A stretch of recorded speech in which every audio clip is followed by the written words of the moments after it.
Have you ever wondered what silence would say if it could talk? Not the silence in an empty room, but the silence that is always here. The silence behind every thought, behind every emotion, behind every sound. What would it say? A few days ago, I came across a YouTube video about making presentations more engaging. The speaker asked a strange question. If your cat could talk, what would it say about you? The question sparked my imagination.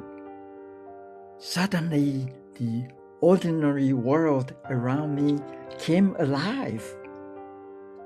The chair, the lamp, and the trees outside my window. Then something even more curious happened. The silence in the background wanted to speak, and a question arose.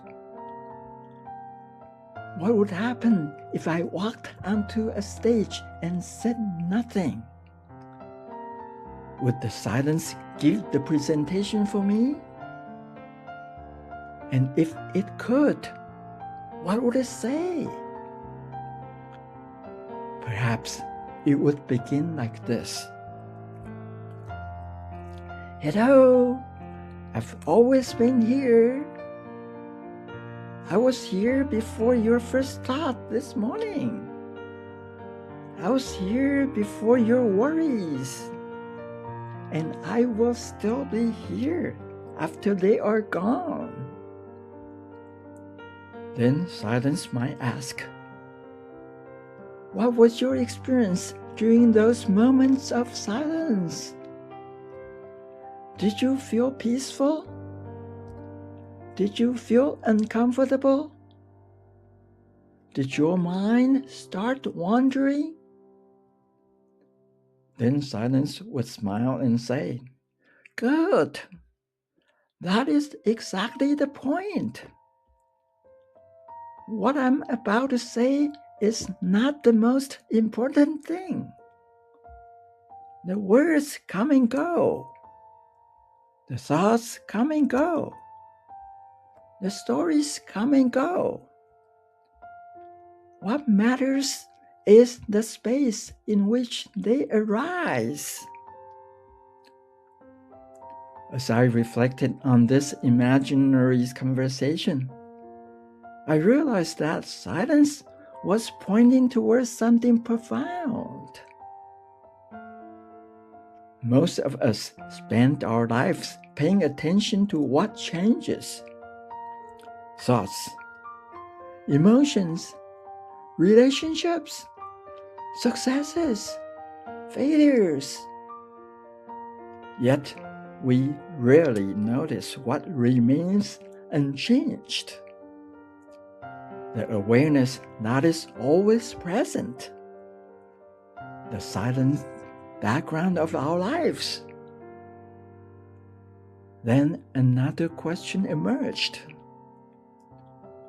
What does this have to do with compassion? Most people think compassion is something we do. Helping someone, comforting someone, saying the right words. And all of these are expressions of compassion. But perhaps compassion is something deeper. Imagine a child crying in pain. Before advice, before solutions, before anyone tries to fix the problem, what does the child need most? Presence. Someone willing to stay. Someone willing to listen. Someone willing to say, I'm here. Compassion begins there. Compassion is not merely an action. Compassion is spacious presence. Compassion is the heart that makes room for suffering. Compassion is the silence that allows pain to be heard. Like the sky holding passing clouds. Like the ocean holding every wave. Compassion is the awareness that embraces all experience. This understanding changed how I view suffering. We often think compassion is the opposite of suffering, but it is not. Compassion is the space that holds suffering without judgment, without resistance, without turning away. And when we discover this spacious heart within ourselves, something remarkable happens. We stop fighting our pain. We stop fighting our emotions. We stop fighting ourselves. Instead, we begin holding our experience with kindness, and healing naturally unfolds. So the next time you feel overwhelmed, the next time you feel anxious, the next time someone you love is hurting, pause, listen carefully, notice the silence in the background, notice the awareness that is listening. Allow it to hold your pain. Allow it to hold your fears.